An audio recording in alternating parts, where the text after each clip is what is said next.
Hey,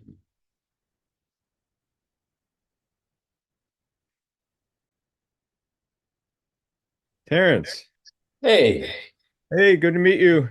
same here. Both sides. Yeah, both sides. You mean that one and this one? Yeah, yeah.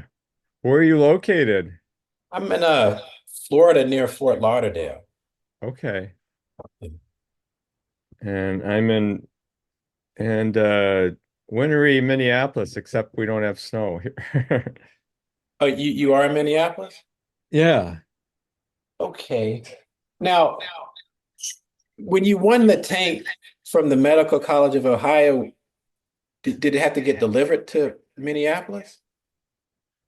Oh, I'm from Toledo, but I my wife is from here, so that's why I'm here. From Minneapolis. Oh, Yeah. Eh, Yeah, no, that's my hometown. oh, okay. Now I see the picture. So you actually started this process in a float center, but then you won the tank and were able to do it at home. I started working at the medical college. That's where I became acquainted with the tank, and then, well, yeah, I mean, they had like a lottery, and when they upgraded, but I worked there, and I worked for the people who, you know, John Turner and Tom Fine. John Turner was an endocrinologist, and Tom Fine was a behavioral medicine guy, so I worked for them. But I had been interested in meditation. I mean, I was like maybe in my early 20s then, guess I would be.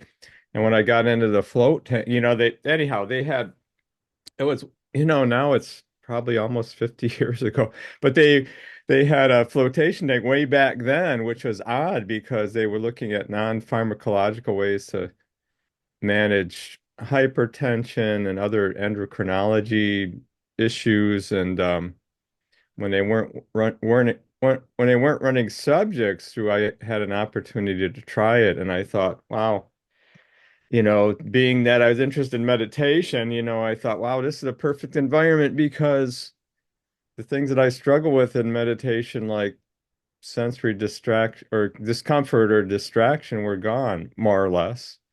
So I really became enamored with that. And, when at the end of my workday, if they weren't running subjects through, I could use it. So yeah, and then I started having those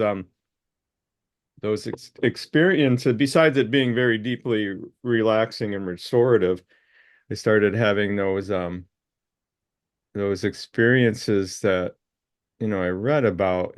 Kind of like I'd have the experience of like this shifting into another place and then there'd be this like really intense like vibration, and it was kind of fearful in a way because it was like, oh my God, am I going to shoot out the top of my head or am I going to explode? But then since I was interested in states of consciousness, I thought, the next time that happens, I'm going to maintain a calm mental resolve and just write it out. And that's when these experiences started, which I could go on and on. It started opening up to me, and then I discovered that, and those were kind of um happenstance. But then when I started working with that dream technique and uniting the float up with it, then it was like boom, 80% of the time for me that would happen. And I introduced a few other people, and it seemed to be effective. And fast forward 20 some years later, and I was floating almost every Sunday at like 4 o'clock in the morning at this local wellness center, Waking for Wellness, and it was almost 100% of the time for me for about 4 years. But as I'm getting older, the experiences weren't quite as dramatic, but they were more consistent. Um, So that's it. But anyhow, maybe to back up and see where we're at. What are you interested in? You looked like you were interested in awesome, Terrence, and how did you come across that? Yeah. Um, yeah, I'll share my screen. That might be the easiest way. I'll just share my screen, share. So what happened? Well, I mean, I've known about it because I think you presented at the Float conference Yeah. a while back. And of course, there's the Facebook group, Discourses of the Phenomenal Yeah, with Experiences. Chris with Wardlaw. Chris. Yeah, Right. yeah, yeah. So I've known about it, and I do something, have a website called thedeepself.org. And at this website, there's like something where I can hit a new random post every time. So each time I click this, uh, I'll get a different post at this website. And so one day I clicked this because I what I do is I publish to my YouTube channel called Dive into the Deep Self, where I just Yeah, I hit saw the that. Thanks record. for sharing. I looked at that a little bit. Yeah. Yeah. Yeah. So what happened is the other time I did this, I hit this post, which is Ode to Sensory Deprivation. And so this lady says, there is no comparison with any sensory pleasure. If you experience this samadhi concentration, it is greater than any sensory pleasure. So this lady's like a Buddhist meditator. And of course, at your website, you make it clear that this is not samadhi, when you describe this, what goes on in awesome. So I was like, as I began to commentate on what this lady said and the discussion of sensory deprivation and uh so we get to, I don't know what we get to other than, what is what she's saying, or how does that relate to what you're saying? Because clearly you're talking about what you call a vivid or sensory alivement, you know. Yeah. Yeah. So along the lines of this Buddhism, we have yoga, the yogic koshas, and there's the physical body, all these bodies, and the question, and then beyond these bodies is the real you, which is truth, consciousness, existence. So the play of Shakti, or the play of these. So the question becomes, what is lucid dreaming some manifestation of these subtle bodies, Yeah. or uh, in the self-realized state, are you beyond all the bodies and beyond all experience? Good question. Yeah. So here's a guy. I don't Have you ever heard of EJ Gold? Yeah. Yep. Yep. Yeah. So This book, and hmm? the people, when Lee Perry was alive, he, Mm. he shared some information, connection. Friends on Facebook and all. Yeah, yeah, yeah. So this is something, maybe we could just run through this at a little. This is something, I should stop sharing my screen and reshare it with video so it'll work properly. Say share, optimize for video sharing. Okay, I'll hit share again. This is something, well, he calls this a waking exercise. And when I was looking at it again today, I began to read your thing and wonder some things. So I'll just play it really quickly. Maybe I'll speed it up by playback speed 1.25. Okay, let's just see what this. So, Welcome to the waking state experiment. Those who participate willingly in this experiment agree to take the burden of extreme reality from the shoulders of the one for one single moment at least once each day, in the understanding that to share the burden with others is to lessen the burden for all. In few moments you will take the entire reality of the waking state upon yourself. For one single moment you will be that which contains the universe, but is not the universe. For one single moment you will be formless and void, without attributes, without mind, without thought, without identity, without hope of rescue or relief. For one single out-breath you will be the one, the absolute. No matter what you see and hear, touch, feel and think, you will be utterly and endlessly alone.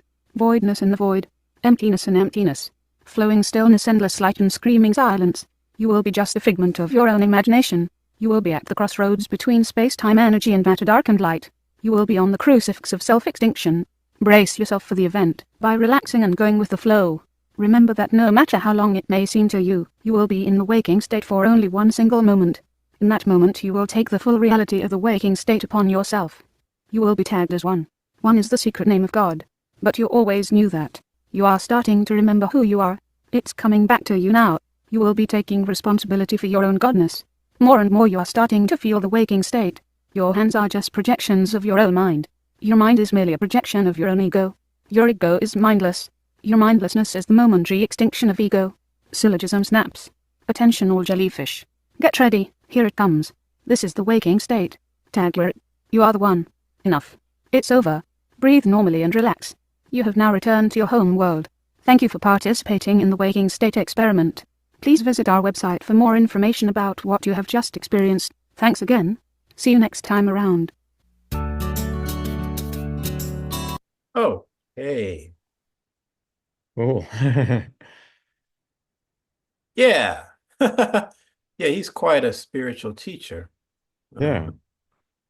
Yeah, so what you're doing with this is would you say it relates to Tibetan dream yoga or Yeah. So where you showed the yoga, I have a long experience with yoga too, because I lived and worked at the Himalayan Institute. Swami Rama? Yeah. Hmm. And I did the biofeedback shtick for them. And anyhow, I'm a meditator, mostly the Buddhist, but that's how I would describe it. Is this like my experience with the tank, although I didn't call it back then. I think the closest way to describe it is Tibetan dream and sleep yoga, you know, and that's part of why, I'm interested in it because it's just like, well, kind of preparing for death, but also curious states in and of themselves, that are equivalent to normal waking states. And then, yeah, so you touched on a lot of things because I've been working at those angles and, most of the time not very skillfully the way in my assessment. But anyway, I feel like fortunate to have had, the experience of, well, to be connected with the float tank and to have an interest in consciousness and been working with meditation and these different like spiritual traditions. And so, yeah, and at this point, I want to kind of narrow, I don't want to be eclectic where I'm going all over the place. It's just like, how can I narrow these things down and what benefit would they have for other people? So actually, off and on over the years, we've tried to, you know, have get a group together, and maybe Chris told you that, and then with actually some of one of the researchers from the medical college and Justin Feinstein and all supporting us and seeing if we can't get, this awesome uh protocol, like can we create a pilot around it to see if it works for others. And then, there's been enough interest, and I've run the protocol by a few people, and we almost had like a uh from somebody who was in a lucid dream community, like an IRB, to actually make it official, because otherwise we'd have to pay a lot of money. So I'm kind of at that point now, like, well, maybe we do it casually, get a number of people and just collect this data and see if, we can align with somebody who's connected to a university who has an IRB where we can do it for real. Because, you may know, doing the studies that you've done, Terrence, and all, it's like, well, I mean, there's the float tank community, and then there's the larger lucid dream community, right? And then there's a larger meditation community, and all of those people from all of those communities would, have some of them would have some interest in what we're doing. And in the lucid dream community, I mean, they have techniques, like the mild technique and etc. Which basically what I'm using, but adding the tank, but and supplements and all of that. But there are some people who are more hardwired to have these experiences. But for the general population, even if they're interested, it's not a thing. I even attended a, a retreat with the Tirgar community, which are Tibetan Buddhists. I don't know if you've heard of them, but they had a a training where half of the day was on dream and sleep yoga. There was probably maybe 200 or 200 plus people there. everybody's interested in lucid dreaming, but even the Tibetan Buddhists don't have this experience. And it's like, wow, well, here's a way to stimulate it with a great probability that it's going to be successful. And but I've been, kind of on the fringes. I haven't found anybody, there are people in the float community like yourself and Chris who are interested in it, but so far, no one to really take the banner on, like, well, let's do something serious with this. Let's see if we can offer it to like a broader audience. Um, Yeah, and the other person who would definitely be God, is Manuel Betancourt. He would be, I'll share hmm. my screen to see if I can locate uh uh any of Are you my connected with the center, Terrence? a float center. Yeah. No, I have a tank. I built one in my room. For yourself. Okay. Cool. Yeah. That's the way to go if you can do. Yeah, it's substandard. I mean, for an hour or two, it's fine, but I don't heat the water while I'm in there. So for Yeah. any longer, um, um, it wouldn't be um useful for yeah. So this guy, I don't know if I'm going to be able to find any of this stuff. Maybe Chris might have shared him, or he might be a part Yeah. of the discourse. Yeah, I think he joined it recently. But Although he's we connected. haven't been very active on that, Hmm.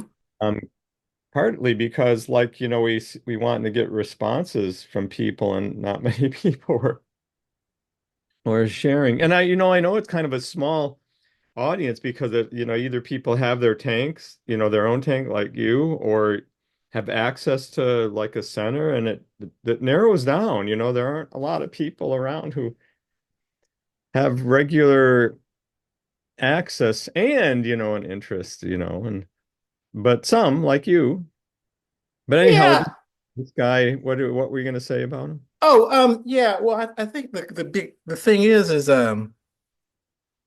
uh there's kind of a big issue about the whole idea of what happens in isolation versus what happens in consensus reality. And so getting people together, getting repeatability, consistency versus because Lily said in the provinces of the mind there are no limits. So Right. when we're doing this, are we all within the provinces of the mind with a particular limit, with a particular goal, within matter, energy, space, and time? So it becomes kind of a question of and of course this is one other thing I want to bring up right now. This is really fascinating. As you know, there's a lot of different Buddhisms out there other than Theravada, which sort of the Sri Right. Lankan people and that area, and then you got the Zen, which is maybe China and Japan. Then you got the Tibetan. Now, and just speaking for them, the Theravadins would pay no mind to any of this. They're about impermanence, the rise and fall of phenomena, everything's impermanent. They're about achieving personal salvation, nirvana, and that's it. But any sort of lights or trippy, they're just like, it's just impermanent, just let it rise and fall, just keep going back to whatever you're doing. So they don't invest anything. And then the Zen people are pretty much about here now, right here, not tripping out, not going anywhere, just being present and Right. developing a samadhi state. And then you've got these Tibetans, and the question is are they going different places or are they going to the same place? Are the Tibetans, because and then I don't want to, the Tibetans look at those other people as not having superior seeing. That the Theravadas are doing their thing, but they're not doing the great work of the Mahayana vehicle, the Vajrayana. So you start to wonder who knows what or who you should be around or who's right, who's wrong, or is it just what you prefer? You know? So Yeah. yeah. Well, my main meditation community here in the Twin Cities, Common Ground, which is more Theravada, but they've been very open. And the leader of that, who's now pretty well known, is Mark Nunberg, has floated and encourages me in the work. And we had a samadhi group, where Hmm. people who are interested in samadhi, because I feel again I was fortunate with the tank. It doesn't create a samadhi state, but samadhi you can practice that in there. That's why I was Hmm. saying it's kind of like a shamatha thing. But they were in, part of the Theravada community, they do have the yeah, what do they call them? Those different levels of uh Jhanas, the absorptions. jhanas, right. And now I'm getting Yeah. forgetting the jhanas. And so I feel like, the flotation tank is like a not the only one, but a great vehicle, to stimulate, to induce and sustain these jhana states. Yeah.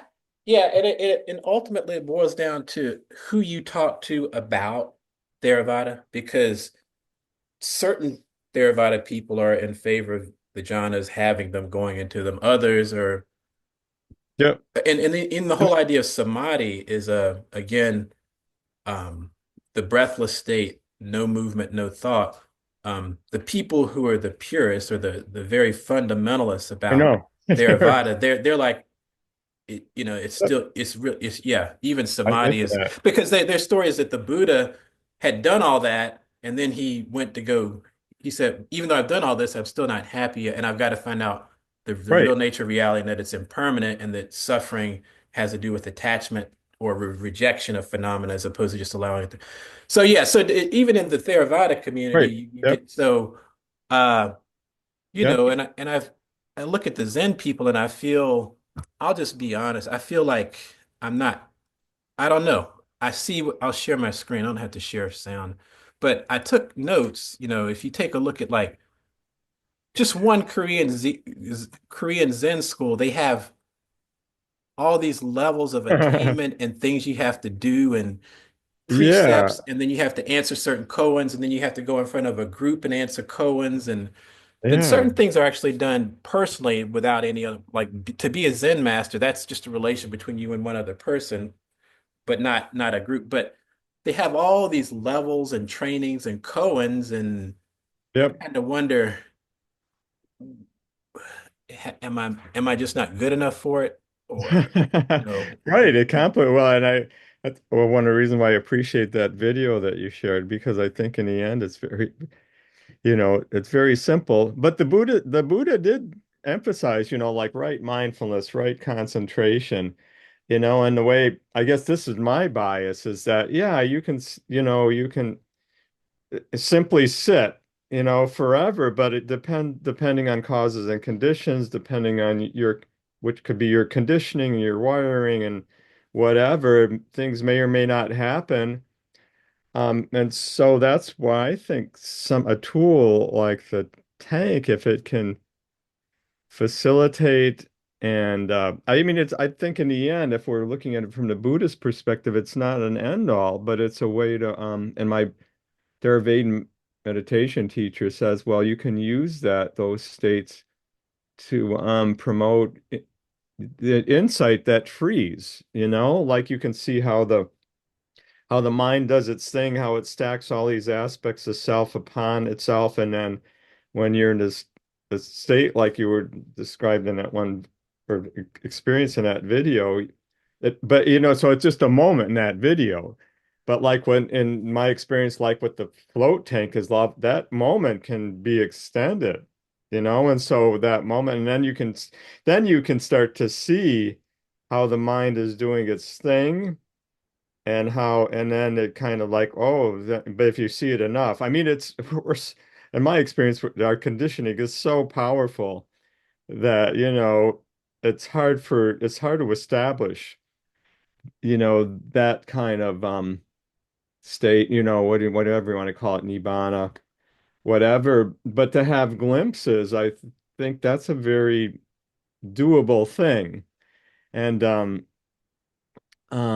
then I think it's a matter of I don't know, but I suspect it's a matter of reconditioning the mind and creating like a new, you know, um, I guess the way that I think of it now is like, well, it's already there, and our goal or I'm not maybe not the goal, but our task is to keep it's opening the doors or opening the windows and going out, because it's not a state that we in so much that we produce, but it's what it's already there. And what the tools are, like, meditation, the tank or whatever, are tools to help you, to reinforce the experience that it's already there. We don't need to do anything. And in these states, the jhana-like states, I mean, those are all conditioned states, Hmm. right? They have a cause and condition. But the idea is that we're using those jhanic states to experience directly what's the the deathless, the state that's already there. Um, but I mean, this is Richard and his biased, limited Hmm. mindset and the life experience, trying to, like, explain the ineffable. You know what I mean? So, Yeah. Yeah, so but I I don't think you know. hit an important point there. You said it's already there. And I come up to this thing about in medicine, like sometimes people are doing all this other stuff, and then they finally come to someone who's just got like fresh air and sunshine and herbs and a fasting or whatever. And then they get after they took all this stuff, and then they just go to some place like that, and then they get healed. Uh uh um but yeah, I guess this whole idea of unlimited, because all these things have followings. Like, there's millions of Christians, millions of Right, Muslims, right, and they swear that that stuff is right, or that they've got the truth. They swear it. They've got the truth. They've right. got it all. It's right there in whatever book. It's interesting, how many millions of people, how many things are mainstream and millions of people adhering. And then, but what really happens though is they try all these things, and then at the last minute, they end up doing floating and get it in one session, 30, you know what I mean? So, Yeah. yeah, because I know a dude that had like a pinched nerve in his spine, and he could barely sleep at night, and every time he moved, it would hurt. Tried everything, then he went to a float center, and in one session, it wasn't fixed, but he had trained himself to relax every time it pinched, and he never had to go back to any other therapist. So I guess but I guess what I'm getting at is there's this whole idea of the power of isolation, because in the deep self, and there's only what 8 minutes left in this thing. Lily speaks about what happens to people when they're in absolute isolation, and the powers and the people that appear to assist, that so that any attempt to have a protocol or a algorithm or a repeatable, and then these people come to, I don't want to say bend space and time, but to do, like there's a story of the captain where the guy was out at sea, had stomach cramps, couldn't control the ship, should have died, but then some guy called the captain showed up, and he ended up 100 miles on course. After he lost consciousness, came back 100 miles on course. And then when I did my continuous 5 weeks of being in the tank all day, all night in Yonkers, New York, I didn't have many experiences. I don't even remember much of what happened. Like I wasn't, but when I finally went back to other people, there was like this camera-like low pressure thing to the right of me that was just kind of everywhere I went, which is similar to the guy that founded the Avatar, Harry Palmer. He wrote the book Living Deliberately Yeah. after he was in the, yeah, similar thing where he had this like thing that was camera that was just Yeah. watching everything regardless of what the body was doing. So, Yep. and that persisted for about, I don't know, I don't know how long it persisted, but it did persist for at least a few days after, because I'd been in isolation for 5 weeks and not interacted with any humans, and then I did, and Oh. there was this sort of, you know, yeah. So who knows what anyone should be doing, but uh, it's good that this thing has been repeatable. And oh, is it okay if I upload? So what I did is I did a transcription of your words to video. Did you see that? on You this. never I saw that you you were. never saw the I'll just share my screen briefly here because this thing's about to let me see here. Share, share. So here here's what I want to do for the YouTube cover. So like this would be alternate waking state induction method. This would be like the cover of a YouTube video. And this is just your story. It's just been this is Oh, cool. yeah. Yeah, I could just upload that to the to my YouTube channel with this cover. Is that okay? Yeah, looks Oh, cool. yeah, and that way it'll get some exposure. Uh kind of lost my train of thought. Yeah, so yeah, it looks like there's about 5 minutes left. Was there something else to say? Well, it's a lot. I mean, you've stimulated a lot, Terrence, because I've been off and on. Well, we missed, I was going to go float yesterday for World Float Day, but I'll do it today. So it's a good, actually, this is a good stimulus for me because it's just like, well, what next? Like I've been, I'm thinking I should write a book about it. I've written, some smaller pieces about it and then, but it's just, so I am actually committing more to like writing lately. And so it's like, well, what next? How I feel like this is kind of like a gift. And how do I share it with people so that other people can benefit from it? And I've had like, now I'm semi-retired, but I've had these experiences, which I'd be happy to talk with you about in a tank that I don't even have on the website or all that are for non-substance induced states of consciousness, they're very profound.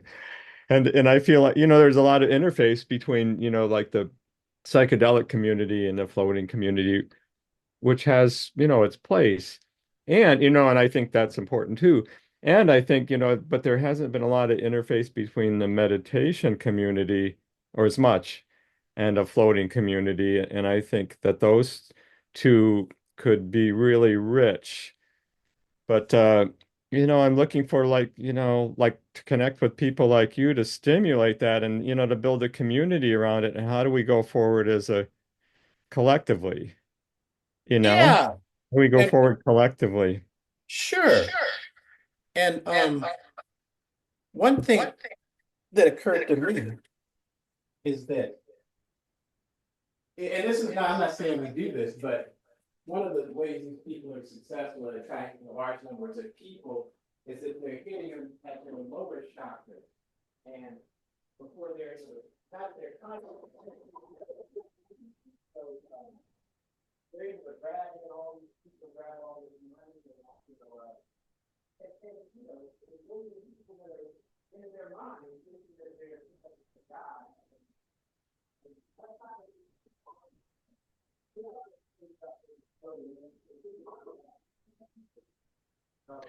Hey, Terrence, I'm not hearing a lot. I'm seeing what your float room, but I'm not hearing a lot. It's very soft and muffled. Oh, unmute. Yeah, yeah, yeah. What I was saying is that a lot of these things, in my opinion, they're in their mind. But this is the tank. It's and just so you know, and so one of the barriers is that if you really want to get out of the mind, then but if the mainstream systems are in their mind and dogmatic, then you have a choice: is to attract people to this, be at the levels that they are at, and build a huge following of people that have turned the tank into the next Jim Jones or whatever, Yeah, televangelist. You could, it could happen, that Jesus made this tank and this is the real tank, the only yeah, millions of people, lots of money, blah blah blah. No, no, but the other thing is a barrier is the price that that for some people because the cheapest commercial tank is 8K.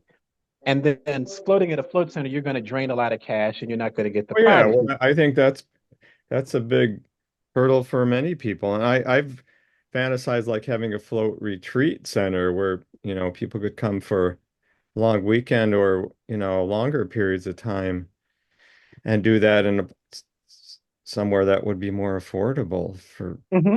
So this is a this pyramid came from Inner Fire Pyramids, and it's to the dimensions of the Giza pyramids in Egypt, and and so it's 7 feet base, yeah. And then Amazon.com, I luckily was able to find a kiddie pool or a doggy pool that fit right within it, and then I just have a submersible aquarium heater that heats the water when I'm not in there, and that I just turn off or remove during the float. And I could get like an hour or so, or hour and a half that way before I have to Huh? reheat the water. And it's cheap. This is only like the pyramid was 300, the kiddie pool was $30, and then you just add salt and water and a heater, and you're done. So $700 or so, and 7 feet of space, 7 to 10 feet of space. So, yeah, but yeah, it's good that you have these ideas about getting it out there, and it's worth exploring that further. So yeah, maybe I'll try to to bring Manuel Betancourt to to a converse to a conversation with you, because he's actually put transponders and transducers in the tanks that he's built, and he programs things. I think you've heard of the Roxiva device. I'm not sure. It's like a light and sound device. Oh yeah. Yep. He's Yeah. built a very inexpensive version of that, like maybe $50.